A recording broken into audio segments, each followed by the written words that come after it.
Ai grijă că Sasha se întoarce, mereu dau like pentru că îmi place.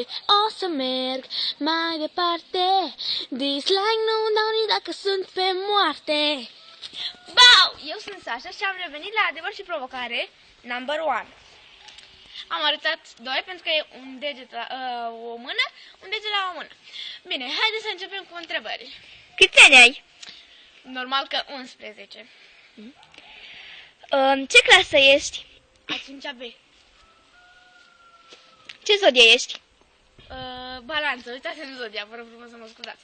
Și sunt a 5-a B pentru că îmi place foarte mult B-ul, chiar dacă este a doua literă din alfabet. Da, B-ul este cel mai tare, joacă A-ul în picioare. A-ul este cel mai prost, măturăm cu el pe jos.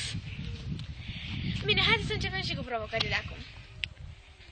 Te provoc să faci roata într-o mână. Bine, hai să vedem dacă mai îmi iese și dacă îmi iese și dreaptă, ca să văzut cum fac eu roata. Am pus 2!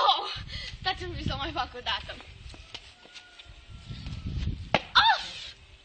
Bine, a ieșit cât de cât. Bar mai făcut-o. Bine, haideți cu a doua provocare. Te provoc să... Lasă. Doamne, sora ta. Te provoc să duci la cineva să-l întrebi dacă poate folosi toaleta ta, că ta s-a stricat. Toaleta lui, că ta s-a stricat. Bine. Antonia! Da? Poți să folosești eu baia ta, că a mea s-a stricat. Sigur, scumpă, intră. Ce va sori? Nu veniți după mine la toaletă. Uite, aveam grijă de ea, ne jucam împreună.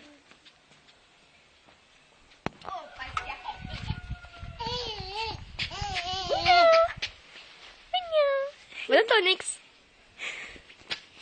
Uite așa, surpriza mea. Bună! Pica cu ea. Gata? Bună, Sasha! Asta, filmai și zic asta, că iau tot ce nebună, e fucea de nebună. Bine, haideți să continuăm.